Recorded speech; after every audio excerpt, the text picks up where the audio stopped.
ಅವರು ಉಪವಾಸ ಮಾಡ್ತಾ ಇದ್ರೆ ಇದು ನಮ್ಮ ತಂದೆ ತಾತ ಮಾಡ್ತಾ ಇರುವ ವಂಶದ ಪದ್ಧತಿ ಅಂತ ಮುಂದುವರಿಸಿ, ಮಾಡದೇ ಇದ್ದರೆ ನಾನು ದೊಡ್ಡ ಅಚೀವ್ಮೆಂಟ್ ಮಾಡ್ತೇನೆ ಅಂತ ಮಾಡಿ. ಎಂಥೆಂತಹ ಉಪವಾಸ ಮಾಡಿದವರಿದ್ದಾರೆ. ಧ್ರುವರಾಜಂದು ಬಿಟ್ಟುಬಿಡಿ, ಅವನು ಬಹಳ ದೊಡ್ಡ ಯೋಗ್ಯತೆ ಇದ್ದವನು. ಬೇಕಾದಷ್ಟು ಹಿರಿಯರು ನಿಮ್ಮ ವಂಶದಲ್ಲೇ ಇದ್ದವರು, ಸ್ತ್ರೀಯರು ಪುರುಷರು ಬೇಕಾದಷ್ಟು ಉಪವಾಸ ಮಾಡ್ತಾರೆ. ಚಿಕ್ಕ ಚಿಕ್ಕ ಮಕ್ಕಳು ವಿದ್ಯಾಪೀಠದಲ್ಲಿ ಮಾಡ್ತಾರೆ, ಯಾರಿಗೂ ಏನೂ ಆಗೋದಿಲ್ಲ, ಆರೋಗ್ಯವಾಗಿರ್ತಾರೆ. ಬೇಕಾದಷ್ಟು ನೀವು ಬೇಕಾದ್ರೆ ಸ್ಟ್ಯಾಟಿಸ್ಟಿಕ್ಸ್ ತೆಗೀರಿ, ತಿಂದು ಸತ್ತವರು ಜಾಸ್ತಿನಾ ಉಪವಾಸ ಮಾಡಿ ಸತ್ತವರು ಜಾಸ್ತಿನಾ ಅಂತ. ಕಂಡ ಹಾಗೆ ತಿಂದವರು ಆರೋಗ್ಯ ಕೆಡಿಸಿಕೊಂಡು ಸತ್ತಾರೆ ಹೊರತು ಉಪವಾಸ ಮಾಡಿ ಸತ್ತವರು ಅಂತ ಯಾರು ಬಹಳ ಇಲ್ಲ.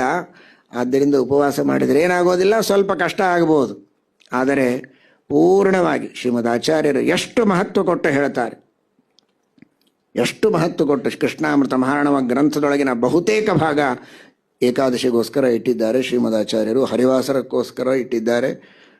ಅಷ್ಟು ಮಹತ್ವ ಕೊಡ್ತಾರೆ ಅದಕ್ಕೆ. ಅಂದರೆ ಅನ್ನಮಾಶ್ರಿತ್ಯ ತಿಷ್ಠಂತಿ ಸಂಪ್ರಾಪ್ತೆ ಹರಿವಾಸರೆ ಅಂತ. ಯಾನಿ ಕಾನಿ ಚ ಪಾಪಾನಿ, ಬ್ರಹ್ಮಹತ್ಯ, ಸ್ತ್ರೀಹತ್ಯ, ಭ್ರೂಣಹತ್ಯ, ಮದ್ಯಪಾನ, ಕಳ್ಳತನ, ಸುಳ್ಳು, ಏನೇನು ಜಗತ್ತಿನೊಳಗೆ ಪಾಪಗಳು ಅಂತಿವೆ, ನಾವೇನೂ ಮಾಡದೆ ಅತ್ಯಂತ ಸಭ್ಯರಾಗಿ ನಾಗರಿಕರಾಗಿ ಮನೆಯೊಳಗಿರಬಹುದು, ಆದರೆ ಏಕಾದಶಿ ಅನ್ನ ತಿಂದರೆ ಆ ಎಲ್ಲ ಪಾಪಗಳೂ ಬರ್ತವೆ. ಉಪವಾಸ ಮಾಡಿದರೆ ಮನೆಯೊಳಗೇ ಕೂತಿರಬಹುದು, ಆದರೆ ಎಲ್ಲ ತೀರ್ಥಕ್ಷೇತ್ರಗಳಿಗೆ ಸಂದರ್ಶನ ಮಾಡಿ, ಯಾತ್ರೆ ಮಾಡಿ, ಸ್ನಾನ ಮಾಡಿ, ದಾನ ಮಾಡಿ, ಜಪ ಮಾಡಿ, ಪಾರಾಯಣ ಮಾಡಿದರೆ ಏನು ಫಲ ಬರಬೇಕು? ಕಾಶಿ, ಗಯಾ, ಪ್ರಯಾಗ, ರಾಮೇಶ್ವರ, ಸಮಗ್ರವಾದ ಕರ್ಮಭೂಮಿಯಲ್ಲಿರುವ ಎಲ್ಲ ಕ್ಷೇತ್ರಗಳಿಗೂ ಸಂಚಾರ ಮಾಡಿದರೆ ಏನು ಪುಣ್ಯವೋ ಅದು ಏಕಾದಶಿ ಉಪವಾಸ ಮಾಡಿದರೆ ಆ ಪುಣ್ಯ ಬರ್ತದೆ. ಅಷ್ಟು ಉಪವಾಸ ಮಾಡಿದರೆ ಅಷ್ಟು ಮಹತ್ವ ಇದೆ, ಮಾಡದೇ ಇದ್ದರೆ ಅಂತಹ ಮಹಾಪಾಪ ಇದೆ ಅಂತ ಶಾಸ್ತ್ರ ಹೇಳ್ತದೆ.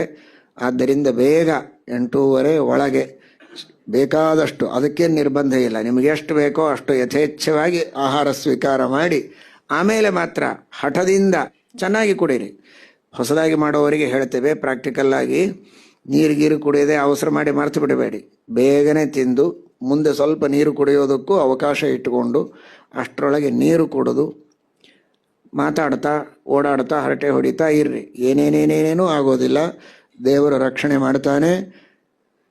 ಅವಧೂತ ಸುಹನ್ ನಕೃಷ್ಣ ಅಂತ ಕೇಳಿದ್ದಾರೆ.